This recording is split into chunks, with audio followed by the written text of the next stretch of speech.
वो ऑलरेडी वो तो 80 में शामिल नहीं थे मेरे ख्याल में।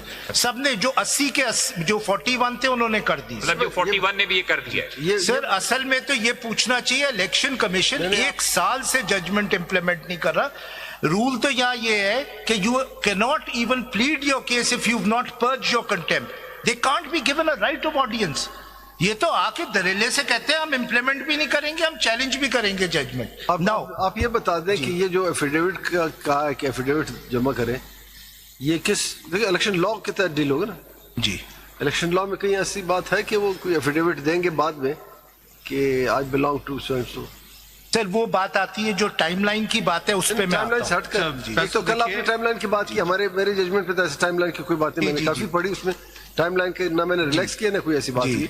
नंबर 1। नंबर 2 ये कि आप ये बता दें कि ये एफिडेविट कहाँ से आया है, किस कानून के तहत एफिडेविट के जरिए मैं डिक्लेयर करूं कि मैं फलां पार्टी से जी, अनलेस वो जो एक ही आपके पास नॉमिनेशन पेपर है उसमें लिखना होता है कि मैं फलां पार्टी से हूं या आजाद हूं। सर ये रिक्वायरमेंट है इलेक्शन एक्ट की, मैं आपको दिखा दूंगा, लेकिन जो डिफरेंस है वो टाइमलाइन की, देखिए ना, लेकिन उसमें भी एफिडेविट देना जो होता है। क्वेश्चन जमाल साहब का, जस्टिस जमाल साहब का कि 41 ने तो कहा था इंडिपेंडेंट है, इसलिए उन्होंने अपनी जजमेंट में कहा इंडिपेंडेंट। जो 39 है बाकी, जब आपको ज्वाइन किया उन्होंने तो उस वक्त तो एफिडेविट दिया कि we are the independent candidate. जी जी, तो तभी ज्वाइन किया आपको। जी जी, तो उस एफिडेविट को फिर क्यों ना माना जाए?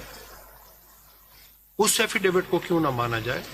मेजॉरिटी ने 2 रीजंस दिए, नॉट रीजन जी, 2 रीजंस दिए। 39 की सीटें मिल गई आपको? कुछ नहीं मिला नहीं, सर। नहीं, एक मिनट रुक जाइए, इतने जज्बाती नहीं हो। जी जी, 39 सीट जो मिली थी आपको, उसकी रिजर्व नहीं मिली सर। रिजर्व उसकी नहीं मिली? नहीं, अभी रिजर्व भी नहीं मिली? नहीं, कुछ नहीं किया है सर।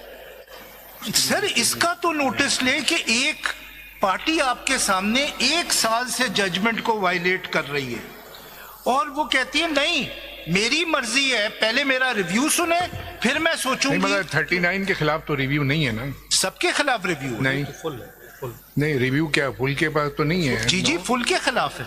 फुल के खिलाफ 39 तो हमारे जजमेंट में, उसको तो रिव्यू नहीं है। नहीं, एक नई बात आज आपने कर दी कि पूरा केस चलने के बाद कि उसके खिलाफ भी रिव्यू है। अभी तक तो ये बात चल रही थी कि reviews against the majority judgment. नहीं, मैं तो पूछा है ये कई दफा। 80 के खिलाफ रिव्यू है। वो रिव्यू तो full. No, I have asked so many times. Makhdoom sahab ने पूछा, आपसे भी पूछा, इनसे ईसीपी से पूछा, उन्होंने कहा जी से मेजॉरिटी जजमेंट 8 का जो है, हाँ माइनॉरिटी तो इम्प्लीमेंटेबल नहीं। मेजॉरिटी जजमेंट ना, तो मेजॉरिटी जजमेंट के बाद जो वो 39 दिए थे, हाँ दैट इज माइनॉरिटी व्यू, वो तो मेजॉरिटी नहीं है ना 39 वाला। इसलिए 39 तो इम्प्लीमेंट करें, वो मेजॉरिटी व्यू नहीं है 39। बेसिकली 39 मेजॉरिटी की है, मेरे ख्याल में 8 और 2 10 तो कम से कम ऐसे है मेंबर जिन्होंने 39 एक्सेप्ट किए। नहीं नहीं सर, 10 के 10 ने 39 एक्सेप्ट किए। चले आप 10 ने 39 एक्सेप्ट किए। तो सर ये जस्टिस काकर ने शुरू में कहा, इस चीज का तो नोटिस ले कि किसी पार्टी को राइट ऑफ ऑडियंस देने से पहले ये तो पूछे आप 1 साल तक हमारी जजमेंट के साथ क्या कर रहे हैं। मगर 39 आपने नोटिफाई तो कर दिया है ना? बताएं भाई, ईसीपी जो अब लास्ट टाइम कोई बात हो रही थी 39 को तो आपने वहाँ पे उनकी वेबसाइट पे डाल भी दिया था नोटिफाई। 1 मिनट भाई, रिजर्व सीट बाद में है ना, पहले आपको एक्सेप्ट किया नहीं किया पीटीआई का। 39 सीटें तो आपने नोटिफाई नहीं कर दी थी, तो कर दी ना फिर, तो क्या है फिर?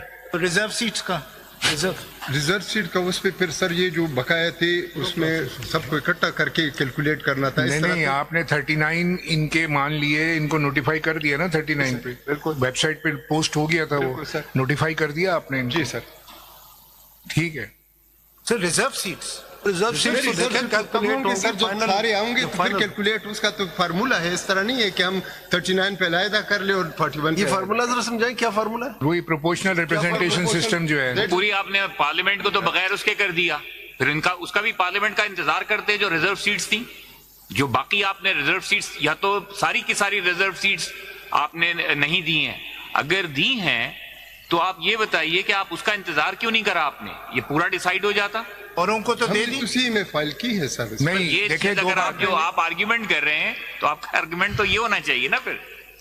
देखे, दो मुख्तलिफ बातें ना। एक तो प्रोपोर्शनल रिप्रेजेंटेशन सिस्टम के ऊपर जिसकी जितनी सीटें आपने उसको दी हैं, जिन्होंने जीती हैं, चले आप पीपल्स पार्टी हो गई, नून लीग हो गई, इनको दिया आपने प्रोपोर्शनल रिप्रेजेंटेशन सिस्टम में। ये जो झगड़ा हो रहा है, जो हमारे पास आया वो लेफ्ट ओवर सीट्स का आया, कि जो के बच गई, ठीक है, जो नहीं गई वो दोबारा से रीडिस्ट्रीब्यूट होंगी ना।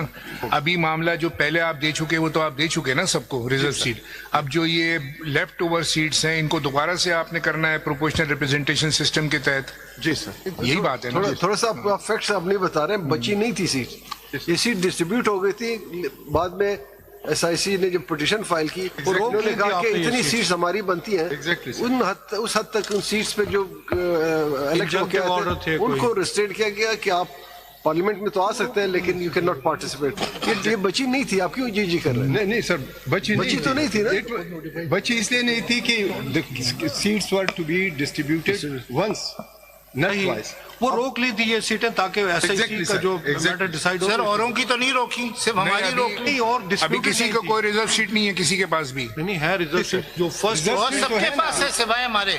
एक मिनट ना, सबके पास है सर। भाई सुनने तो दीजिए जवाब। आपने बोला वो वहां से उठ के आ गए। Thank you sir, thank you. अभी रिजर्व सीटें आपने जो दी हुई है किस किस के पास हैं? 80 सर बाकी सबके पास है। ये जो रिजर्व सीट जिस पे डिस्प्यूट आ गया अप टू दिस, कितनी है वो?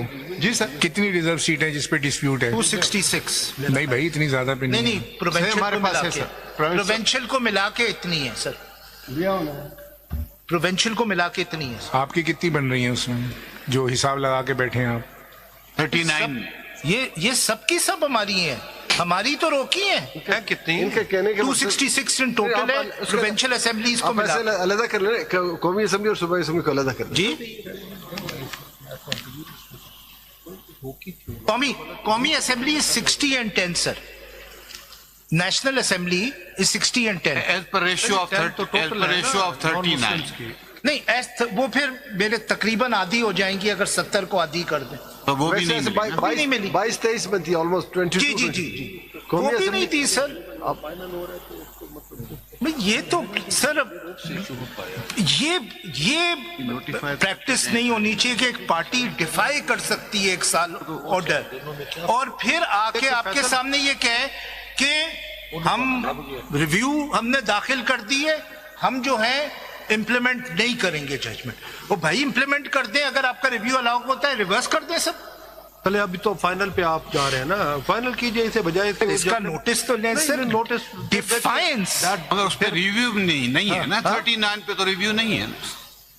वो 39 की बात है, that is minority view. 39 notified कर दिए ना उन्होंने, वैसे कर दिए इनकी basis once notified then what about reserve seats और 70 नेशनल असेंबली की हैं। बिल्कुल जी, सही कह रहा हूं ना। चले फैसल आप वो भी सर रिव्यू पेंडिंग है हमारा। ठीक है, जो डिस्प्यूटेड मैटर रिव्यू पेंडिंग का ये मतलब तो नहीं कि आप judgment implement. Is there any stay? 39 की हद तक is there any stay order?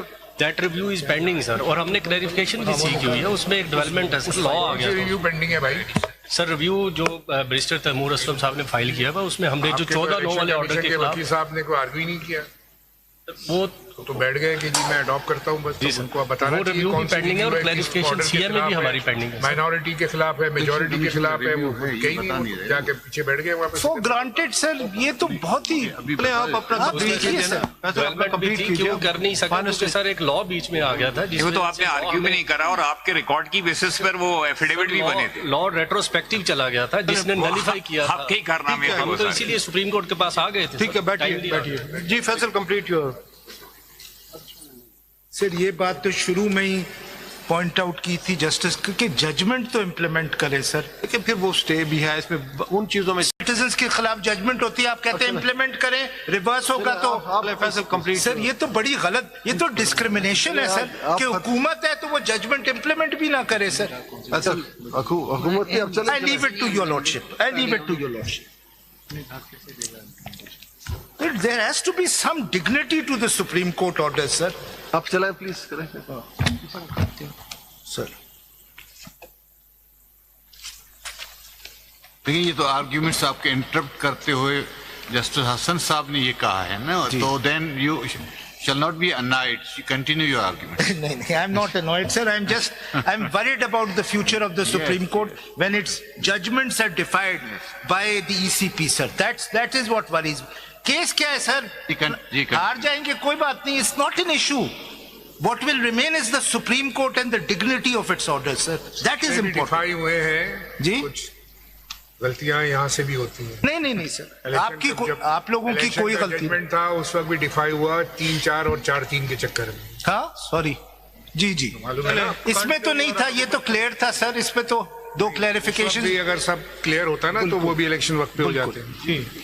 I agree. यहाँ बहुत मशवरा देने वाले हैं, वहां भी काम खराब है. अच्छा सर, 187 पे if I will take your lordship back to book 2 sir.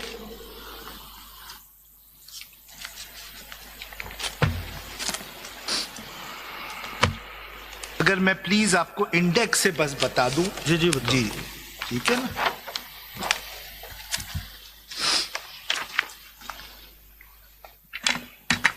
Index में सर सीरियल नंबर 3 पे जो है. कौन सी बुक में सर? ये बुक 2 जो है, मोटी वाली जो है. What do you mean by मोटी वाली? Huh? Sir, there's a fact. Sir, there's a fact book, sir. I'm sorry, that's the only description. This is an interesting case. This is what is sacked employees. Ji sir. इसमें भी 187 के powers exercise किए हैं sir, to give benefit to non petitioners. और इसमें तो without reviewing the judgment. Without reviewing the judgment. अगर आप काइंडली देखिएगा इसका रेलेवेंट सर, पेज 79 पैरा 41. इसमें माइनॉरिटी भी बड़ा इंटरेस्टिंग है. जी सर, आपकी निगाह जो है ना, मैं वो छुपा के रख रहा था. नहीं, वो छुप नहीं सकता. एक उंगली से आप धूप को नहीं छुपा सकते. वैसे मैं बताऊं, वो भी अच्छी. जी पेज 79 सर.